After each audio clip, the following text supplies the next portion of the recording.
한 사람, 물론 똑같은 역량을 가진 훌륭한 인재라면 가까운 사람을 쓰는 게 좋겠지요. 그건 가장 마지막 기준이다, 이렇게 말씀을 드립니다. 네, 이제 정말 이동해야 돼서 네, 여기까지 하겠습니다. 일부 소장입니다. 공약집도 4번주 하루 종일 나오고 협의도 최소한도 3번만 주고 내란 심판에만 들어가 없으면서 유권자들이 정책적으로 판단하거나 결정할 만한 기준이 없습니다. 이런 지적도 있는데 어떻게 보세요? 뭐 일리 있는 지적이죠. 그러긴 한데 보통 통상적으로 대통령 선거는 5개월, 길게는 6개월 정도 이루어집니다.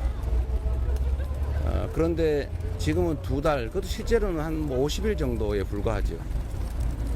그런 점 때문에 국가 경영에 대한 계획을 미리 준비를 해놨었기 때문에 그나마 지금의 그 공약이라도 내고 있다는 점을 우리 국민들께서 좀 양해해 주시면 좋겠습니다.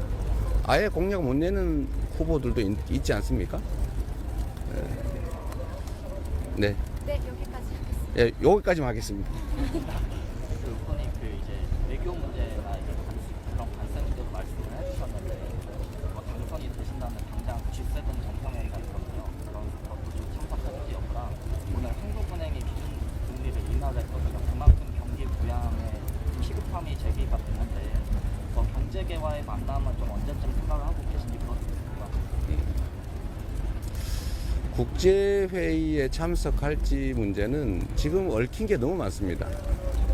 APEC도 준비가 매우 부실한 상태인데 그것도 수습해야 될 것 같고, 또 각종 국제회의가 열리고 있는데 시간이 너무 없어서 이 중에서 가장 필요성이 높은 곳, 중요한 그런 국제 행사로 아마 제안해야 될 것 같고, 구체적으로 어떤 행사에 참여할지는 아직 뭐 초청도 G7 같은 경우 되지도 않은 것 같은데, 그게 된다면 그 전제 위에서 우리가 지금 판단할 건 아니고 정부 주요 부처의 책임자들과 상의를 좀 하도록 하겠습니다. 그리고 뭐 경제계를 만날 거냐, 지금도 뭐 오늘도 경제계를 만나죠. 뭐 그건 재벌은 아니겠지만 어쨌든 민생이 가장 중요하고, 경제를 회복해야 국민들께서 그야말로 생존을 할 수 있기 때문에 경제 회생을 위해서 필요한 모든 조치는 최대로 가장 신속하게 무게를 두고 하도록 하겠습니다. 네, 감사합니다. 네, 감사합니다.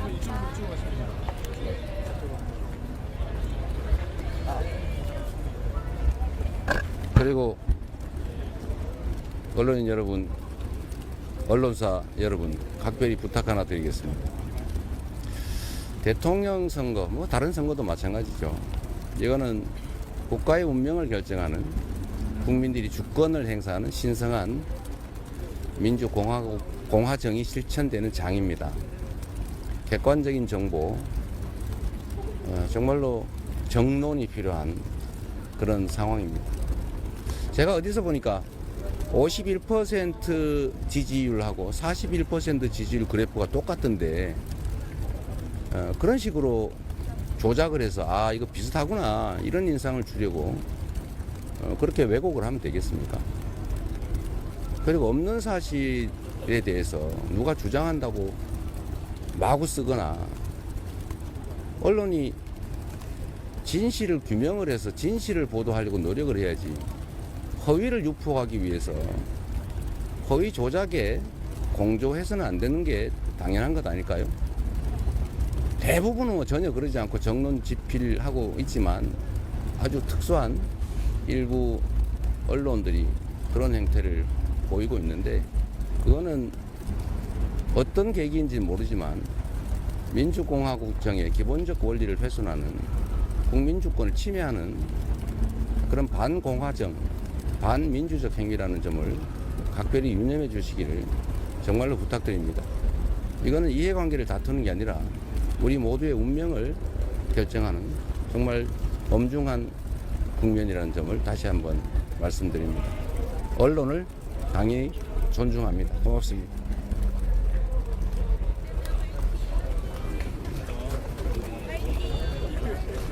처장님, 예, 아무리 대법관이고 판사들이지만 잘못한 건 잘못한 거지 않습니까? 잘한 건 잘한 거고, 그러지 않습니까? 말씀대로 되겠습니까? 다 잘했다고만 어떻게 얘기합니까? 말씀대로 되겠습니까? 제가 말하면 말 좀 끝나고 얘기하세요, 그러면. 자, 버스를 탈 때나 아니면 기차, 지하철을 탈 때나 줄을 서면 새치기 하면 됩니까? 안 됩니까? 안 됩니다. 안 되죠? 근데 제가 알고 있기로 전원 합의체 회부된 법안 안건이 재판할 건수가 120건이 넘었다고 그래요. 근데 이재명 대표에 대한 이 법을 새치기 해가지고 120 몇 번째 있는 거를 위로 올려가지고 새치기 해가지고 전원 합의체에서 판결을 했다고 그래요. 이거 법 새치기 아니에요? 말씀드릴까요? 그렇게 하면 됩니까? 안 됩니까? 얘기해 보세요. 말씀 주신 것처럼 이제 우리 법사위에서도 이제 안건의 중요성, 시급성에 따라서 우선적으로 처리하는 경우가 있는 것을 저도 여기서 봤습니다. 그리고 저희들 대법원뿐 아니라 1심과 2심에서도 많은 사건들을 처리하면서 선택과 집중에 따라서 사안의 중요성, 시급성에 따라서 알겠어요. 순서를 좀 달리. 자, 그러면 633 얘기를 하지 말았어야죠. 왜 다른 거는 3개월을 얘기하면서 이건 30일, 36일 합니까? 그러니까 불공정하다고 얘기하는 거예요.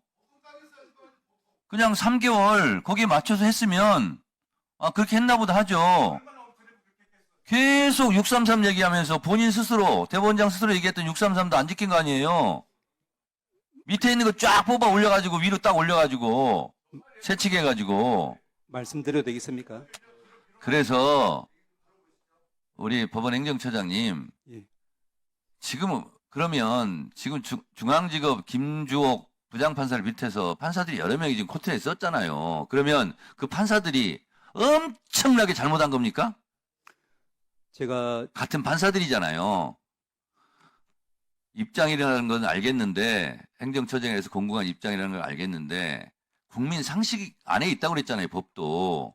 그러면 상식선에서 이걸 누가 이해하겠습니까? 120 몇 번째 있는 법을 판결할 걸 끌어다가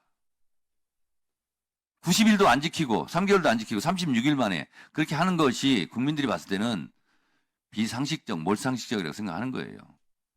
국민들이 알아서 생각합니다. 한 가지만 네, 말씀하십시오. 예, 뭐 다른 부분보다도 말씀하신 것처럼 이제 633 이 부분 그리고 또 저희들이 알기로는 또 제가 알기로는 왜냐하면 저는 뭐 합의는 관여하지 않았으니까 그렇지만 이제 그 이른바 헌법 84조 해석에 의해서 이제 만약에 이제 특정인이 당선되면은 그 후에는 이제 재판이 이제 중지된다는 것이 헌법 교과서 여러 군데 있는 것으로 저는 알고 있습니다. 그렇게 되면은 이 사건 재판은 결국 한다고 하면은 이제 그 전에 해야만 이제 판사가 재판을 기피하지 않는 셈이 되는데 그렇다고 하면 선거운동 기간 중에 할 것이냐 아니면 그 전에 할 것이냐 이 두 가지 선택지만 남는 것으로 저는 추측됩니다. 자, 그러면 실토하시네요. 선거운동 기간 전에 이재명 후보 날리려고 했구만요. 그런 뜻으로 드린 말씀은 아닙니다. 그런 뜻으로 들려요, 지금. 본심을 지금 자백한 거예요. 본심을 자백하지 않았습니까, 지금? 저는 뭐 전혀 그 내막이 6월 3일 이전에 이재명 후보 날리려고 했다고. 지금 말씀하신 거, 그거하고 똑같은 거예요. 낭중지출하고 이렇게 부지불식간에 속마음이 드러나는 겁니다. 제가 이준석 후보한테 이거 하나 여쭤볼게요. 계엄 이거 해제하는 거 정말로 중요했는데 12월 4일 날 새벽에 12월 4일 3일 밤이죠. 다른 사람들은 전부 국회 담을 넘어서 정말 들어가 전부 계엄 해제에 참여했는데 본인은 왜 담을 넘어가자는 그 참모 보좌관이 넘어가자고 했는데 뭐 어떻게 야단을 치면서 쉽게 거의 폭언을 하면서 계속 말다툼을 하면서 결국은 계엄 해제 표결에 참여하지 않았어요. 저는 이게 결국 싸우는 척 하면서 결국은 실제로는 계엄 해제에 반대한 거 아니냐. 그거 담 넘어가면 되잖아요. 왜 안 했는지 일단 궁금하고. 두 번째로는 지금 단일화 논란이 많은데 저는 이번 내란 극복이 이번 선거의 가장 중요한 과제다라고 생각해요. 그런데 이와 관련해서 우리 이준석 후보께서는 이 내란 세력에 대한 입장이 어떠한지 또 극우 세력에 대한 입장은 또 어떤지. 결국 저는 이 후보께서 내란 세력인 국민의힘 김문수 후보와 단일화할 거다 이렇게 예상을 저는 개인적으로 해요.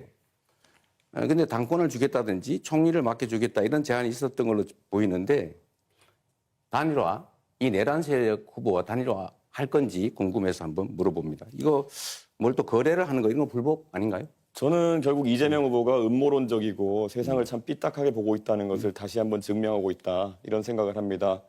계엄이 터졌을 때 아마 귀당에 계신 분들께 아마 여쭤보면 알 겁니다. 저는 귀당에 있는 의원들과 계속 소통하고 있었습니다. 지금 국회 본회의장에 몇 명이 들어갔냐. 제가 택시를 타고 국회 쪽으로 이동하는 와중에도 계속 물어봤고요. 그래서 170명 가까이 들어갔다는 것을 보고 안심해서 저는 밖에서 그러면은 여기에 진입하지 못하게 하는 것이 부당함을 항의하겠다라고 제가 이야기하고 계속 밖에 있었던 것입니다. 그리고 안에서 국회의장 비서실에도 연락해가지고 여기 밖에 지금 4명 정도 의원이 못 들어가고 있으니까 와서 우리를 들어가게 해달라라는 요청까지 했고 실제로 그분들이 오셨습니다. 저는 이번에 헌법재판소에서 계엄에 대한 판단을 내리면서 탄핵 판단을 내리면서 결국 이런 것들이 증거자료로 쓰인 것을 잘 알고 계실 겁니다. 그리고 제가 천하람 의원실에 저와 막역하게 지내는 비서관에게 그 얘기를 했을 시점은 이미 표결이 끝난 시점이었습니다. 제가 도착한 시점이 표결 한 5분, 4분 전이었고요. 그렇기 때문에 제가 안에 있는 민주당 의원들과 소통까지 해가면서 정확한 숫자를 파악해서 저는 밖에서 못 들어간 의원들과 같이 들어가겠다 했던 것입니다. 그것을 비난하는 의도를 저는 잘 모르겠는 것이 민주당에도 진입하지 못한 의원님들이 있는 것으로 알고 있습니다. 그분들은 그럼 이재명 후보의 논리대로라면은 계엄을 막을 생각이 없었다는 것입니까? 그렇게 삐딱한 생각으로 우리 당 의원 보는 시각과 다른 당 의원 보는 시각이 다르기 때문에 이재명 후보가 갈라치기하고 우리 편 아니면 다 적이라고 본다는 그런 이야기를 듣는 겁니다. 굉장히 안타깝고요. 저는 국민의힘의 이야기에 대해 가지고 단 한 번의 예외 없이 단일화에 관심 없다고 이야기하고 있습니다. 이재명 후보는 그냥 본인의 망상 속에서 계속 그것만 두려운 겁니다. 그래서 이런 아주 중요한 정책을 물어봐야 되는 자리에서 자기 궁금증 해소하러 나오신 거거든요. 저는 이런 것들은 이재명 후보가 굉장히 편협한 시각을 갖고 있다는 확신을 국민에게 줄 거라 봅니다. 네, 제가 정리삼아 이 말씀을 한번 드려볼게요. 그렇게 설명하시면 됩니다. 국민들은 의구심을 가지고 있죠. 거기서 말다툼을 하면서 시간을 보내고 의결 정족수가 충분하니까 계속 싸우고 있겠다. 이건 저는 국민들께 납득하기 어려울 거라고 생각해요.